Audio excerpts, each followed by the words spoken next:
Vamos a preguntar de esto y de otros temas, por cierto, al diputado del PPD, presidente de la Comisión de Hacienda, Pepe Out. Diputado, buenas noches. Daniel, hola, ¿cómo estás? Mónica. Buenas noches. ¿Le complica permanecer en la nueva mayoría? Eizaguirre, correligionario suyo, ¿es el origen de todos los problemas del gobierno? ¿Qué le parecen las frases de Edmundo Pérez Lloma? Un poco exageradas, pero Edmundo nos tiene acostumbrados. Evidentemente, nadie es el origen de todos los males, pero es legítimo que una fuerza política, y yo creo que no solo legítimo, sino que es necesario que una fuerza política que se comprometió a una coalición de gobierno por un periodo determinado, en referencia a un programa determinado, se haga la pregunta de lo que viene, es decir, si formará parte o no de la misma coalición, si se pondrá detrás de un programa y de un eventual candidato, siempre por supuesto surgido en primaria. Esa es una pregunta legítima y yo creo que se tiene que responder en el momento en que corresponda. No es el momento hoy día, creo yo, como lo han planteado algunos, de anticipar si vas a tener o no candidato en primera vuelta, si vas a ir a primarias o no. En fin, yo creo que no hay que empujar a la democracia cristiana a tomar una resolución tan anticipada a la necesidad. ¿Y en base a qué debiera contestarse esa pregunta de si permanece o no la nueva mayoría, la DC? ¿Qué cree usted que debería evaluar? ¿Y qué están dispuestos también a hacer desde el PPD para que continúe la nueva mayoría, suponiendo que les interesa que la DC continúe en la nueva mayoría? Yo creo que en base a lo mismo que tienen que decidir todo el resto de los partidos, si son capaces o no de ponerse de acuerdo detrás de un programa presidencial. Yo creo, fíjate, que el futuro, las coaliciones no van a ser como eran antaño, coaliciones de 20 años, de un horizonte largo, de un proyecto histórico, van a ser coaliciones de gobierno y que claro, para gobernar juntos se requiere un programa lo más preciso posible, como por lo demás ocurrió en la última elección, pero sobre todo en la que viene, porque va a ser la primera regida por el sistema proporcional, ya no por el binominal, que era una especie de camisa de fuerza que forzaba a los partidos, más allá de su cercanía o no, a formar grandes coaliciones. ¿Coincide, diputado, con que si el expresidente Lagos quiere ser candidato sería un muy buen nombre? Bueno, yo tengo una alta valoración del presidente Lagos, pero sin duda la evaluación de quién es el mejor nombre es una evaluación ciudadana. Ricardo Lagos Escobar sería el mejor nombre si logra ganar una primaria donde concurrirán sin duda líderes de los distintos partidos que conformen la coalición y sobre todo si logra encantar a los ciudadanos respecto de una propuesta de futuro. La evaluación de lo que él hizo en el pasado, bueno, está hecha, estará en los manuales de historia.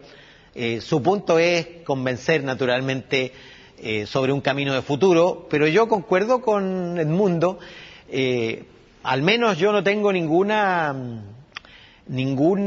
sentimiento ni idea definida respecto de si Ricardo Lagos está en su deseo verdadero competir para encabezar otro periodo presidencial.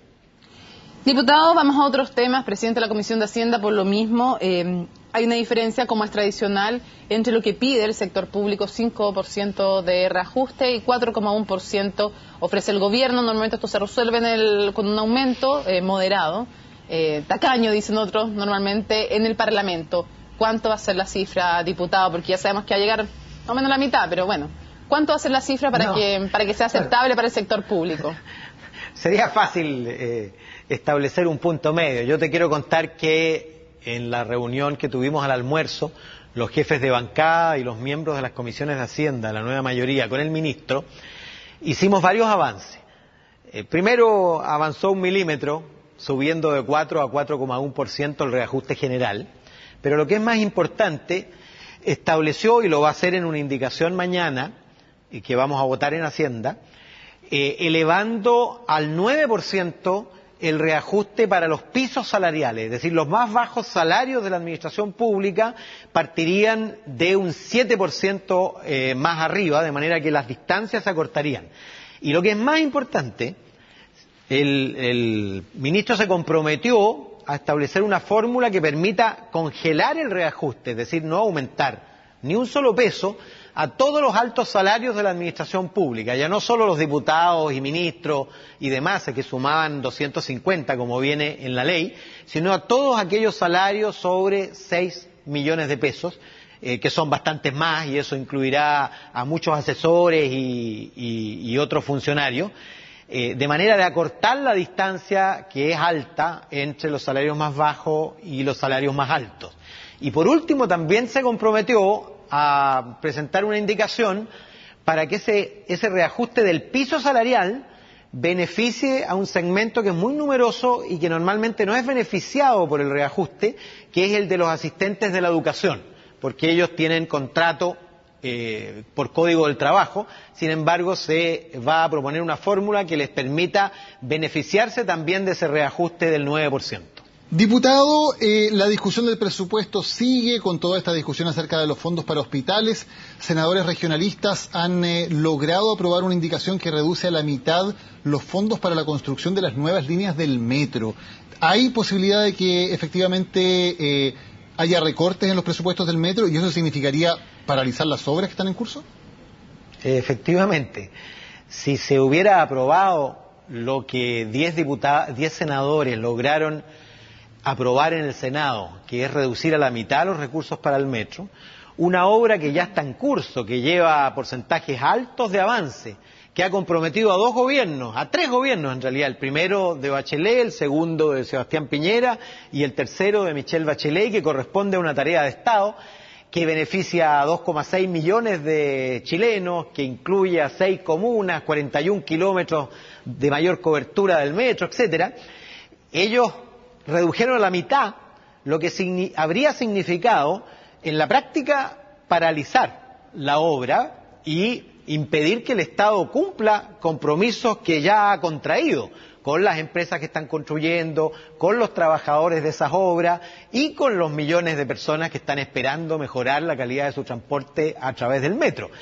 Por suerte, primó la racionalidad en la Cámara y transversalmente, salvo un puñado muy pequeño de diputados, votamos en contra de lo que propuso el Senado. Y ahora, en la mixta, solo 3 personas, 2 de ellos de la UDI, votaron en contra, pero la amplia mayoría de la mixta le va a proponer a la Cámara mañana, y la Cámara ya votó, por lo tanto se va a ratificar, y en el Senado también, y los santiaguinos y todos los usuarios del metro, porque también lo usan mucha gente de regiones que viene a Santiago, podrán estar tranquilos.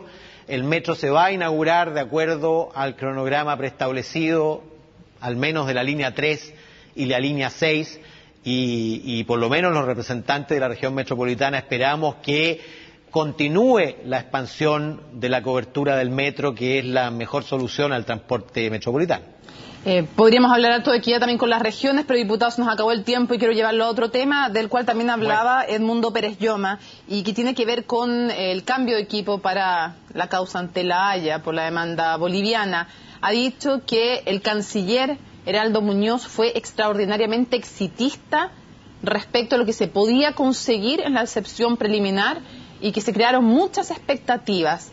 Dijo aquello y que además en esta administración, en este gobierno, se había subestimado a Bolivia. ¿Qué responde usted? Bueno, yo no soy comentarista de Edmundo Pérez Lloma, pero te puedo decir positivamente que en las conversaciones previas, anteriores a la presentación de la objeción,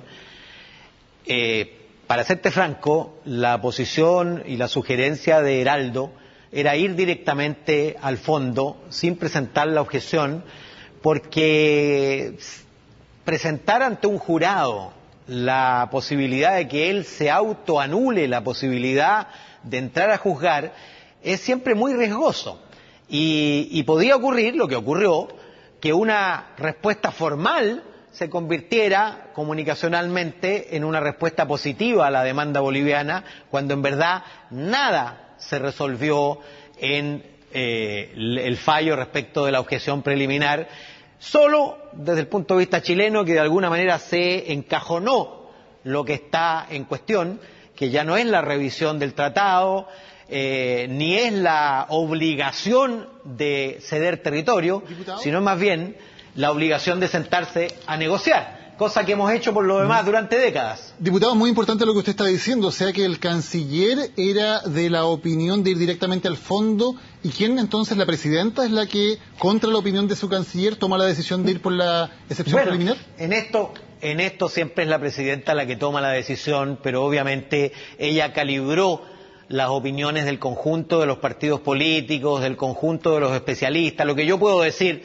es que la opinión del equipo de la Haya era más bien reticente a entrar en esa primera fase, diputado, de objeción, pero eso ya es cosa juzgada, porque no se puede rebobinar el cassette. ¿También el agente Bulnes era partidario de entrar directo al fondo o él era partidario de presentar la objeción preliminar? No, lo mismo. Era el equipo en su conjunto, al menos yo lo escuché directamente de ellos, pero esto ya hace bastante tiempo, antes de la definición. Pero bueno, la definición de ir a la objeción preliminar, también hay que ponerse en los zapatos de la presidenta. Si no se presentaba la objeción, muchos decían, estamos no usando un cartucho que está allí a nuestra disposición. Y otros decíamos, bueno, pero es un cartucho que nos hace correr un riesgo innecesario. Pero en verdad hay que estar en los zapatos para tomar esa decisión. Se tomó la decisión que se tomó, tiene un aspecto negativo, lo tuvo, derechamente, pero también tuvo un aspecto positivo, que es la puesta en límite, el encapsulamiento de lo que la Haya está llamado a responder respecto de la demanda. Importante lo que nos cuenta el diputado Pepe Out. Gracias por haber conversado con nosotros desde Valparaíso. Muy buenas noches. Buenas noches. Gracias a ustedes, chao.